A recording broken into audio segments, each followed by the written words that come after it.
Stage पे बैठे हुए दोस्तों और मेरे शहर लाहौर के बच्चों और मेरे शहर लाहौर के सारे दोस्तों जो सामने बैठे हुए हैं, मैं आज बड़ी खुश सुबह रवाना हुई थी कि सारे लाहौर के दोस्तों से मुलाकात होगी। लेकिन 10:30 बजे अमजद ने कहा कि मैं तुमसे मिलना नहीं चाहता, मैं किसी से भी नहीं मिलना चाहता, मैं तो खुदा से मिलना चाहता हूँ। और वो शहर लाहौर को उदास करके चला गया। शहर लाहौर पहले भी बहुत गरीब हो रहा था, अब तो और भी ज़्यादा गरीब हो गया कि मुन्नू भाई भी नहीं, जावेद शाही भी नहीं, शायर हमारे सारे ख़त्म होते जा रहे हैं। आप लोगों के ज़िम्मे है कि आप इसको स्टेज बनाओ और आगे बढ़ाओ। और हम लोगों ने जो काम किए हैं वो शायद आपको पता ना हो।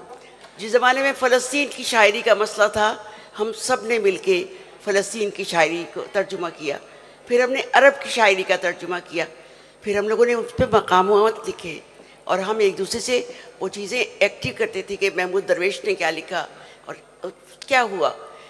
लेकिन अमजद ने ड्रामा वारिस लिख के अपने लिए वो दुनिया कमाई कि जिस मुल्क में भी गया, जिसने किसी ने वारिस का नाम लिया तो तालियां ही तालियां होती थी। वारिस लिखा और फिर ये कि सारी शायरी का तर्जुमा उसकी बेदार बख्श साहब ने कनाडा में किया है और वो इतनी मोटी किताब बन गई है माशाल्लाह। अब हम तो नहीं रहते, इंसान तो नहीं रहते, पर अदब तो रहता है, इंसानियत रहती है।